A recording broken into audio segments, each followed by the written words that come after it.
Well, Dave, when we talk about flies in the BCS ointment, the little guys who could make big noise in the national championship race? Well, everybody's talking about Boise State and TCU, but why aren't we talking about Houston? Well, we should be, and here's why.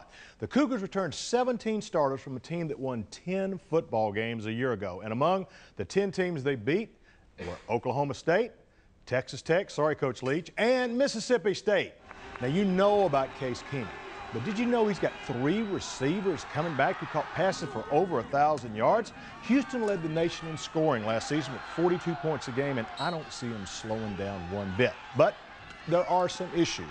Offensive coordinator Dana Holgorsen left for Oklahoma State. The defense, the one that allowed 459 yards a game last season, they've got to improve. New coordinator Brian Stewart brings the 3-4 scheme from Dallas. And the schedule, well, it gets no easier with non-conference games against UCLA and Texas Tech on the road and Mississippi State at home.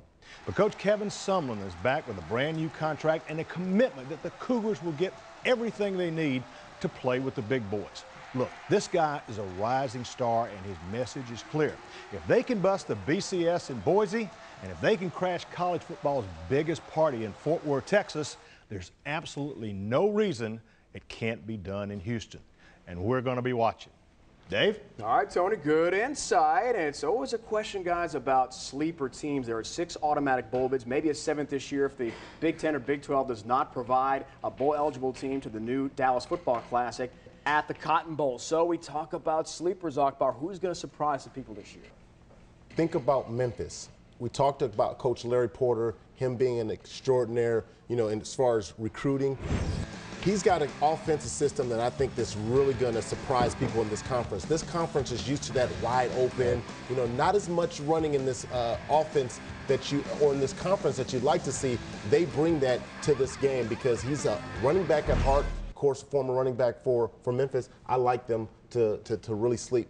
All right, to Coach, be a good sleeper. Yeah, that'll be a surprise team. Coach, let's talk about your shocking teams for 2010. Who do you got?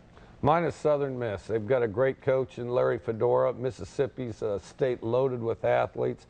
Hattiesburg is a wild town for football. Reminds me a lot of Valdosta when I coached at Valdosta State.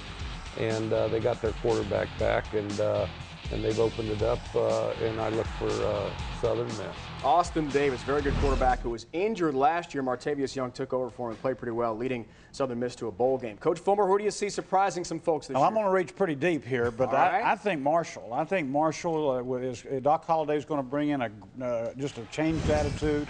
I really like the quarterback, also a quarterback that's transferred in, Willie Korn, who was at Clemson, a heck of a football player. He's put together an excellent staff.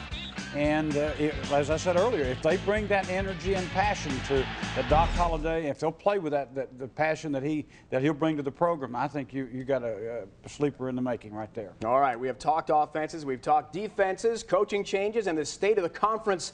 After the break, we have time to talk key conference matchups, get some predictions from our experts. Who will appear in the league championship game? Who will win it?